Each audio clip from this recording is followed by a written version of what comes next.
think that Mayor Adams should not resign. Why do you support him staying in office? I should point out you're of the opposite party. Yes, I am. I'm a Republican, and I will say this. First off, he should not resign. I want to know who did this poll. What we have coming up now is an election year. He's up for re-election.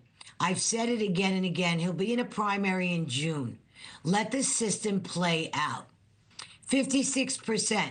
How many people were included in this poll that they took? 1,000? 10,000? We're 9 million people in this city. So what would come behind Mayor Adams would be our public advocate, who is a very left-wing, cop-hating sort of person, to keep it nicely. And Mayor Adams has not been proven guilty about anything. And the idea that he made a deal with the federal government in Trump's administration in order to maintain his seat, that's a bunch of baloney. That is absolutely, totally, and wrong. I want to say this, that Mayor Adams, out of the other lunatics that were there between Johnston and and that other one from Chicago, our city looks like a bed of roses compared to theirs, and we're in pretty bad shape. Mayor Adams has said again and again and again, and this is why the left is going after him. And if you look at that poll of 56, I'll guarantee you they're his own party, his Democratic Party, because they're mad as hell that he took a meeting with Holman to figure out this situation that we're in, to get the person who set the woman on fire on our subway trains taken out of here. We need these people. These are violent, violent crimes. He stepped up to the plate. When he went down to see Biden, that did not happen. Trump offered him, Holman offered him, and here's the meeting. I was in a meeting with Holman and my Common Sense Caucus right before they had this meeting with Eric Adams. So the olive branch was not only reached out, it was accepted by Adams, and the left can't stand it.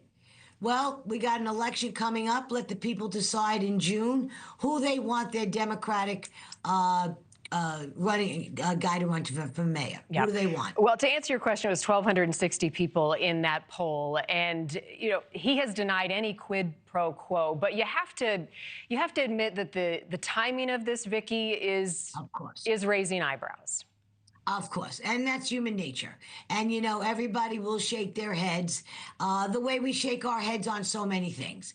But if he had not made these approaches to the Biden administration when he was in office, I'd say, I might lean a little bit that way as well. But I know what took place. I've served under him as a city councilwoman in the city of New York for going on 4 years now. So I've watched the progressive left beat the heck out of this guy for 3 years.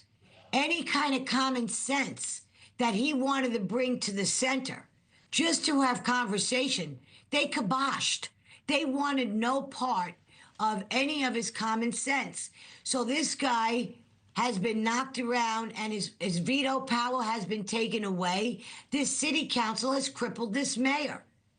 Now, I'm not singing Mayor Adams high praises because we disagree on countless amounts of things. But I must say this, and I will say this, that when it comes to the way he's been welcomed by the Trump administration to cooperate with Holman, which is something he wanted to do with Biden, okay, he is doing it. And that is why when you hear the mayor of Boston come out and side up with the illegal migrant who the off-duty cop shot dead to defend innocent people, and she sides with the illegal. And then you got Johnston, okay, out there. You got Chicago, who's declared war on the Trump administration. No, this is wrong. We're talking about getting rid of the most violent criminals any of our cities have ever seen. And in the way of gang members, kudos to Mayor Adams for stepping up to the plate. Thank you for watching. Go to newsnationnow.com to find News Nation on your television provider. And don't forget to click the red subscribe button below to get more of News Nation's fact-driven, unbiased coverage.